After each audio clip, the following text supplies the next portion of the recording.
The year was 1789, a year that would become etched in the annals of history, marking the dawn of a new era.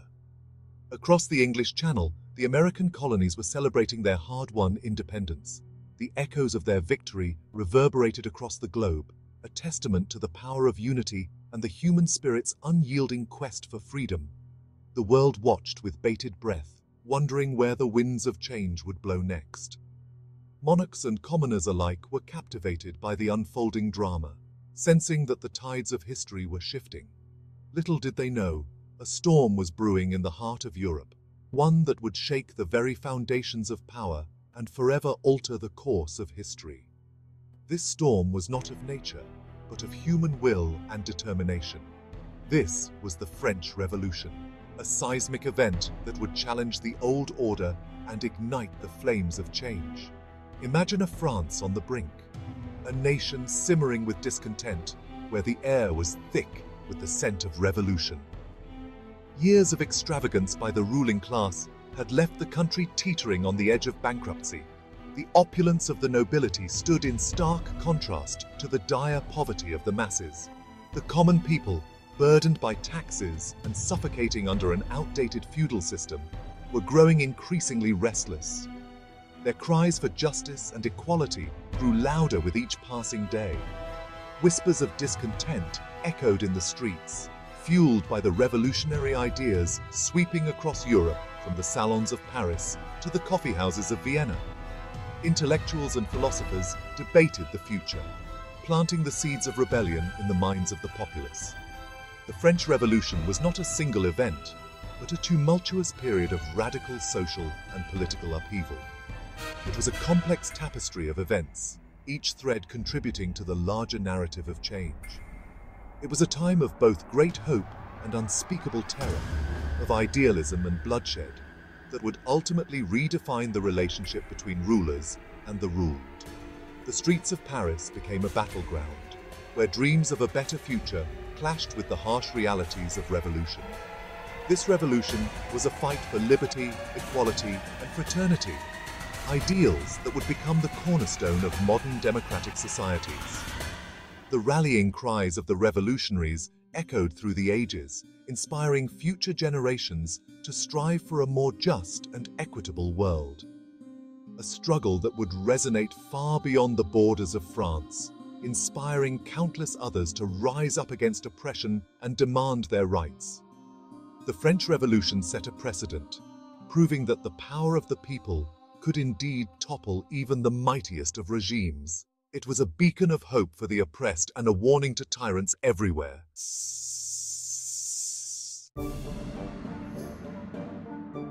To understand the French Revolution, one must first delve into the rigid social hierarchy that defined pre-revolutionary France. This hierarchy was not just a simple division of classes, but a deeply entrenched system that dictated every aspect of life, from birth to death. This was a society sharply divided into three distinct estates, each with its own privileges and burdens. The first estate, the second estate, and the third estate were not just social categories, but represented the very structure of French society. At the apex stood the first estate, comprised of the clergy, who enjoyed vast wealth and exemption from most taxes. The clergy were not just religious leaders, but also powerful landowners and influential figures in the political landscape of France. Alongside them stood the second estate, the nobility, equally privileged and exempt from the heavy taxes levied upon the masses. The nobility held significant power and land, living lives of luxury and opulence, often at the expense of the lower classes. At the bottom of this societal pyramid toiled the third estate, a diverse group encompassing everyone from wealthy merchants and lawyers to urban workers and rural peasants. This estate was the backbone of the French economy, yet they were the most oppressed and heavily taxed. This vast majority of the French population bore the brunt of taxation, funding the lavish lifestyles of the privileged few while struggling to survive. The taxes were not just financial burdens, but symbols of the deep-seated inequality and injustice that permeated French society. Theirs was a life of hardship, bound by feudal obligations that seemed increasingly unjust in the face of the Enlightenment's ideals. The Enlightenment brought new ideas about equality, freedom, and justice, which starkly contrasted with the reality of their daily lives. Resentment simmered within the Third Estate, fueled by the stark contrast between their lives and those of the privileged elite. This resentment was not just about economic hardship, but also about the lack of political power and representation. The extravagance of the court at Versailles, a world of glittering balls and opulent displays of wealth, stood in stark contrast to the poverty and hunger experienced by many in the Third Estate. The court's lavish lifestyle was a constant reminder of the inequality and injustice that defined their lives. As the financial crisis deepened and the burden on the commoners grew heavier, so too did their anger and frustration. The financial crisis was not just an economic issue, but a catalyst that brought the underlying social tensions to the surface. The stage was set for revolution. The combination of economic hardship, social inequality, and the influence of Enlightenment ideas created a perfect storm that would ultimately lead to the French Revolution. The revolution was not just a political upheaval, but a profound social transformation that would change the course of history. France's financial woes played a crucial role in igniting the flames of revolution. The seeds of discontent were sown in the fertile ground of economic hardship, where the common people toiled endlessly, only to see their efforts yield little reward.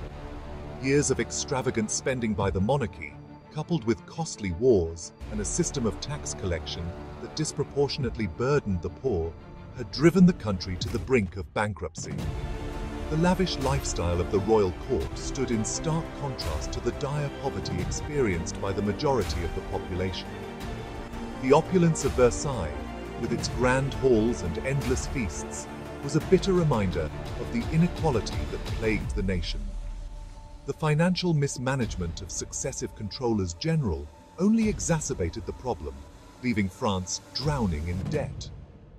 Each new controller general attempted to implement reforms, but their efforts were often too little, too late. The mounting debt became an insurmountable obstacle, and the financial strain was felt across all levels of society.